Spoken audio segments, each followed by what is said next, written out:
facing the police every single day. Hey, Sheriff County, this is Sheriff County COPWATCH, and I had to do a comment on this video before I play it.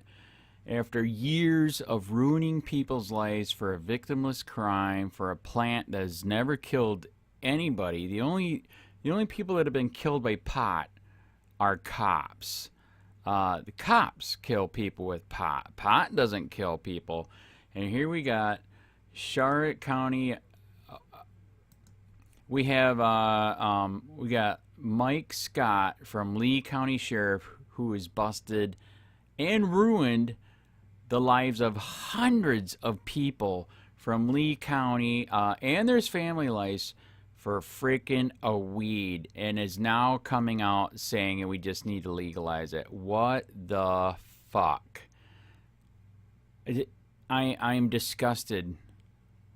We did this fucking war on drugs. If you look up the history, after alcohol was done, we had all these people that used to fight alcohol prohibition, so we had to switch it to something new, so we switched it to pot and blamed it, and we said we had to do it because if blacks smoke it, they're gonna rape your white women, and illegal Mexicans do it, so we have to do it for that too. All fucking bullshit. Control. Stop the war on drugs. It is a war on you, and this pisses me off. This motherfucker ruined hundreds of lives, and now he comes out for it.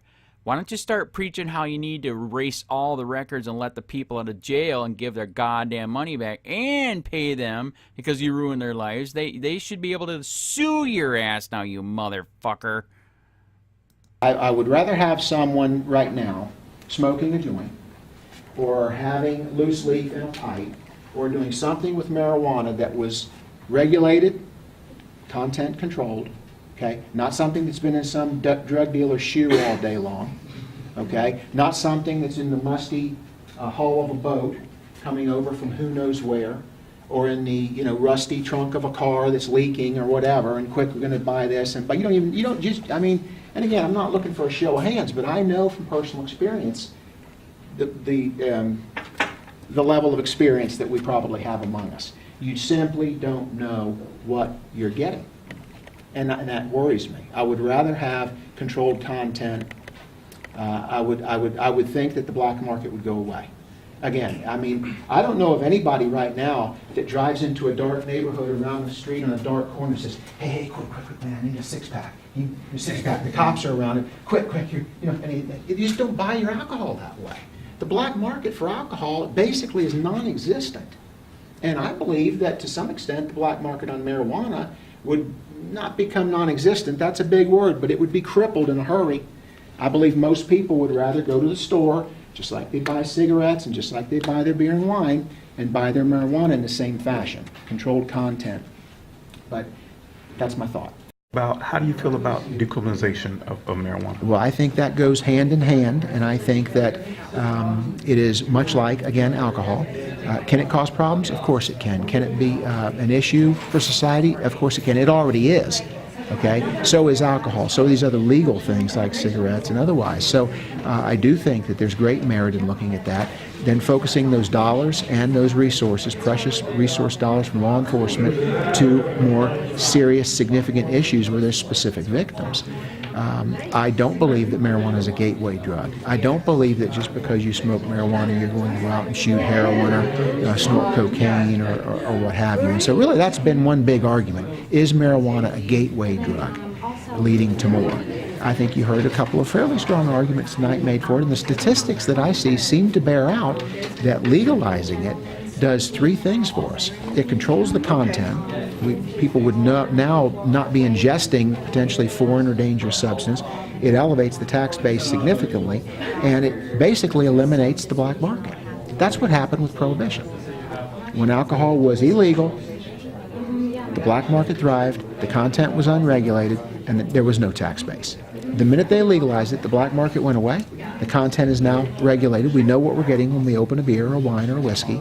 and the tax base is off the charts. Well, I think there's absolutely merit to look toward in terms of it may help some folks. I don't think it's a cure-all necessarily. I'm not a doctor, I'm not a scientist. However, it seems pretty irrefutable that it can stimulate appetite, that it can perhaps curb nausea, perhaps curb seizures, things of those natures. So I implore our medical professionals and our scientists in this country, look, we're pumping people with every type of toxic chemical known to mankind, particularly cancer patients. And the hair falls out and all these terrible things happen. We've heard it said so many times accurately, the disease oftentimes seems to pale in comparison to the treatment. So why would we dismiss something that grows from the planet Earth, just patently dismiss it just because it's illegal? Yeah, you know what? I have I say it bears much more research, and I think it's pretty clear that it works in some cases. A couple of hours before coming here, I dropped my wife off at the airport to fly up to Tennessee to be with her mother. In Tennessee, it's illegal. Our mother is terminal with cancer.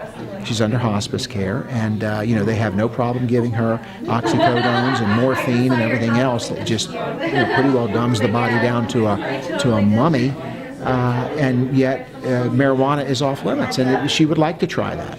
She'd like to try maybe a cookie or a gummy or some form of something that might help with some of the pain, some of the nausea, some of the issues. But again, it's illegal. So again, I liken it so much to prohibition. Alcohol used to be illegal, and now society floats on alcohol. So what kind of sense really does any of this make? Uphold my peers because frankly I don't make laws, and neither do my colleagues in law enforcement. We enforce the law, we don't make laws. So if we were to take a poll among law enforcement colleagues, what that would result in, I don't know. I suspect that there are some that absolutely positively think it should remain illegal, and it's not even on the table for debate. I suspect that the majority probably follow the pattern we see. Law enforcement is a subset of society.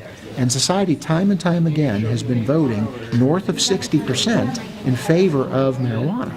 I have to suspect that the appetite, perhaps pun intended, for law enforcement would be similar to what society tracks, around us. Actually, when I looked at the rate that medical marijuana was accepted by Floridians, when I saw that 71%, that's when I went, wow, I never expected to see that in Florida. And I was sitting on line 9 and just picked up the phone and called my department chair and said, can we do a class on pot? And yeah, and that went from there. And then Dr. Rosenthal called me the next day because she'd been thinking about the same thing. So I get credit for the idea, but we were both thinking about the same thing at the same time. The class, our main goal is for education for everyone. We're going to look at all aspects of this, and my goal is to have the best educated voters in Florida. So when we get to this issue, pro or con, I want them to know why they think that, and to know as much as they can about this issue, because as I said, it's hitting us all. There's no way to turn. We're not going to have to deal with this. Police use who may want to retaliate against him physically.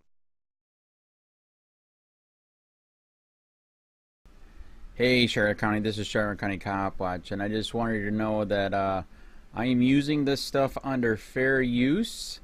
And also remember to like and subscribe this channel. Also too, keep in mind I do not make any money on YouTube.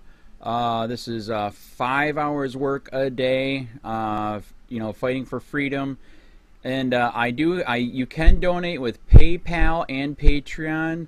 I just want you to think about this. If everybody gives to PayPal and Patreon, Patreon is every month. Actually, PayPal you can do every month. I have 12,000 subscribers. If everybody gives, I can quit my regular job and go full-time investigations on Charlotte County and possibly even more and beyond. So just keep that in mind. If everybody helps out, I can go full-time doing this. Thanks.